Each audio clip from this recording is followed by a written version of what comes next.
بسم اللہ الرحمن الرحیم عن عبد اللہ بن شقیق رحمۃ اللہ علیہ قال، حضرت عبداللہ بن شقیق رحمۃ اللہ علیہ فرماتے ہیں، کان اصحاب رسول اللہ صلی اللہ علیہ وسلم لا يرون شيئا من الاعمال ترکہ کفر غیر الصلاۃ، کہ نبی صلی اللہ علیہ وسلم رسول اللہ صلی اللہ علیہ وسلم کے صحابہ کسی بھی عمل کے چھوڑنے کو کفر نہیں سمجھتے تھے سوائے نماز کے، یعنی نماز کے چھوڑنے کو کفر سمجھا کرتے تھے۔ رواہ الترمذی، اس حدیث کو امام ترمذی رحمۃ اللہ علیہ نے روایت کیا ہے۔ عن ابی الدرداء رضی اللہ عنہ، حضرت ابو درداء رضی اللہ تعالی عنہ سے روایت ہے، فرماتے ہیں اوصانی خلیلی، مجھے میرے خلیل یعنی نبی صلی اللہ علیہ وسلم نے بہت تاکید کے ساتھ حکم دیا ہے، ان لا تشرک باللہ شیئا، کہ تم اللہ کے ساتھ کسی کو شریک مت ٹھہراؤ، وَإِن قُطِّعْتَ وَحُرِّقْتَ، اگرچہ تمہیں ٹکڑے ٹکڑے کر دیا جائے اور اگرچہ تمہیں جلا دیا جائے، وَلَا تَتْرُكْ صَلَاةً مَكْتُوبَةً مُتَعَمِّدًا، اور تم کوئی بھی فرض نماز جان بوجھ کر کے ہرگز مت چھوڑو، فَمَن تَرَكَهَا مُتَعَمِّدًا، کیونکہ جو شخص نماز جان بوجھ کر چھوڑتا ہے، فَقَدْ بَرِيَتْ مِنْهُ الذِّمَّةُ، تو اس سے اللہ تعالیٰ کا ذمہ بری ہو جاتا ہے۔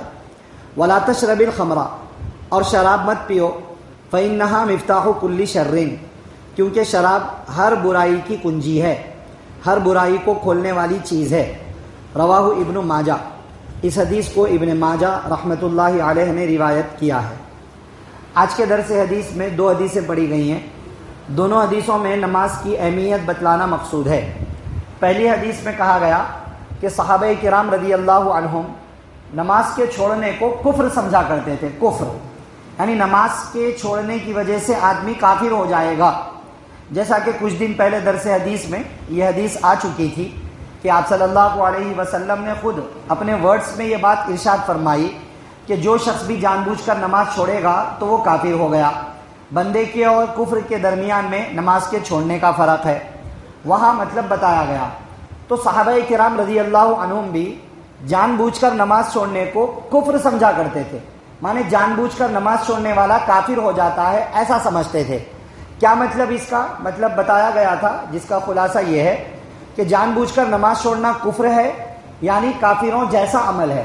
کافر بھی نماز نہیں پڑھتا، مسلمان بھی نماز نہیں پڑھتا، تو دونوں گویا کہ کافر ہو گئے، مسلمان بھی کافر کی طرح ہو گیا نماز چھوڑنے میں۔ اسی طرح نماز کا چھوڑنا کفر ہے، یعنی جو شخص نماز چھوڑنے کی عادت بنا لیتا ہے، ڈر ہے کہ وہ مرتے وقت میں کفر پر مر جائے گا۔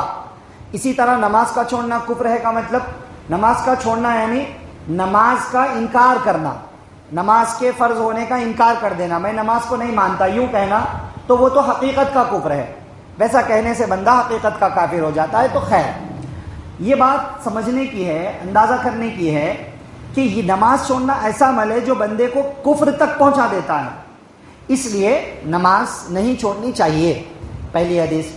اور دوسری حدیث میں نماز کی اہمیت معلوم ہوتی ہے کہ آپ صلی اللہ علیہ وسلم نے تاکیدی حکم کیا۔ حدیث میں عربک ورڈز جو ہیں وصیت کے ہیں، وصیت ہم لوگ کہتے ہیں نا کہ بھائی مرنے والا وصیت کر کے مر گیا، ویل بنا گیا، وصیت کر کے مر گیا۔ یہ جو وصیت ہم مرتے وقت میں بولتے ہیں نا، عربی زبان کے اعتبار سے یہ وصیت کا لفظ جو استعمال ہوتا ہے وہ بہت تاکید کے ساتھ، بہت اہمیت کے ساتھ کوئی حکم بتانا مقصود ہوتا ہے، چونکہ مرنے والا بھی مرنے سے پہلے جو باتیں کہتا ہے وہ بہت اہم باتیں بتاتا ہے، اس لیے اس کی باتوں کو وصیت کہتے ہیں۔ تو خیر، حضرت ابو درداء رضی اللہ عنہ کہتے ہیں کہ نبی صلی اللہ علیہ وسلم نے مجھے وصیت فرمائی، مانے بہت تاکید کے ساتھ یہ بات بتلائی، نمبر 1 شرک مت کرنا، اگرچہ تمہیں جلا دیا جائے، اگرچہ تمہارے ٹکڑے ٹکڑے کر دیے جائیں، شرک مت کرنا، کیونکہ توحید ہے، ساری انسانیت کو، جنات کو، سب کو توحید کے لیے پیدا کیا گیا ہے۔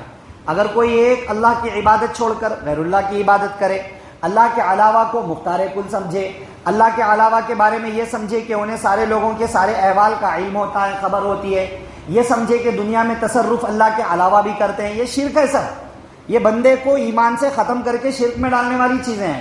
فرمایا توحید بہت اہم ہے، اس کو بچانا ہے تو شرک مت کرنا، جلا دیا جائے، ٹکڑے ٹکڑے کر دیا جائے۔ بات سمجھ میں آ رہی؟ یہ جو مسئلہ چلتا ہے کہ ارے لوگ کہہ رہے جے شری رام بولو نہیں تو مار دیتے، بہت سارے لوگ بول بھی دے رہے، تو وہ کیا ہے؟ کیا وہ بھی شرک ہے؟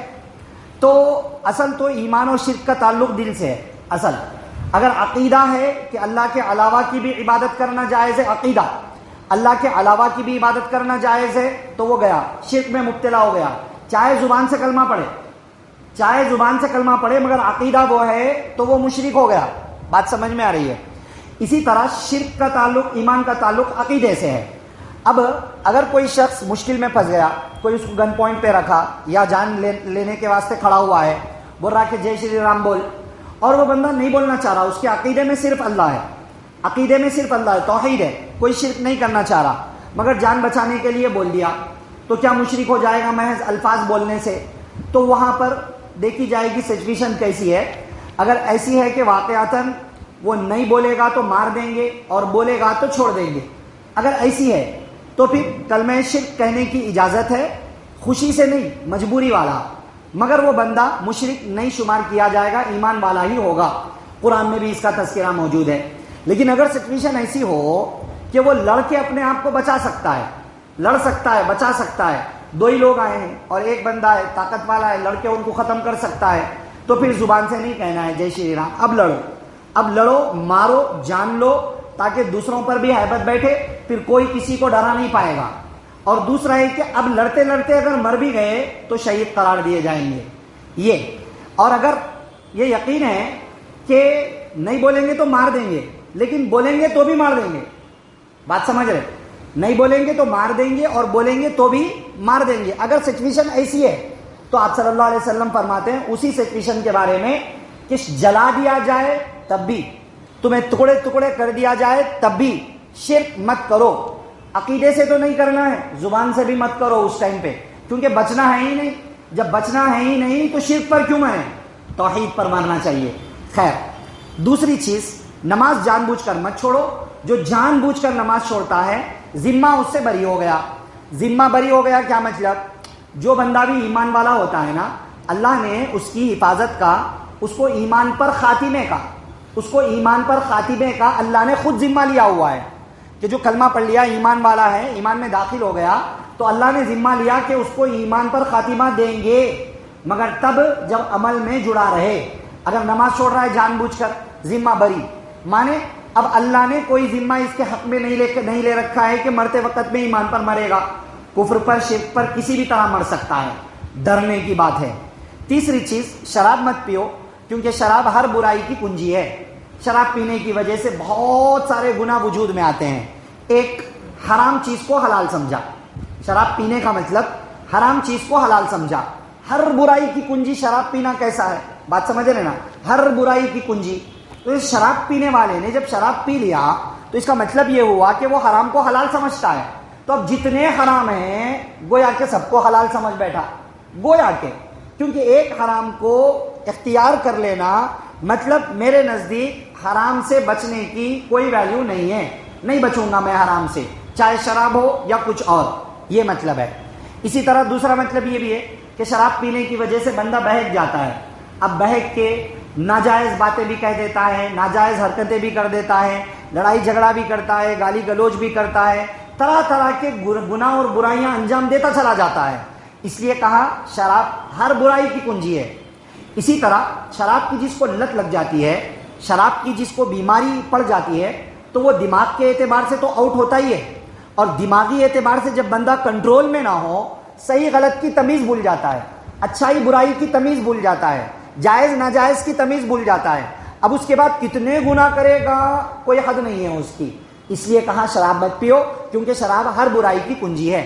تو خیر، دونوں حدیثوں میں کئی باتیں آئی ہیں، جو چیپٹر کے حساب سے بات بتانا مقصود ہے وہ یہ ہے کہ بھائی نماز بہت اہم حکم ہے، یہاں تک کہ جان بوجھ کر نماز چھوڑنے والے کو صحابہ کرام کافر سمجھا کرتے تھے۔ اس لیے بھائی نماز پڑھنے کی عادت بنانا ہے، کبھی نماز مجبوری میں چھوٹ گئی پھر فوراً جلدی سے پڑھ لیں، یا قضا ہو گئی تو فوراً نماز پڑھ لینے کی فکر کریں، مگر جان بوجھ کر نماز چھوڑنے کی عادت بنانا یہ ایک ایمان والے کی پہچان ہرگز نہیں ہے، اور ڈر ہے کفر پر مرنے کا۔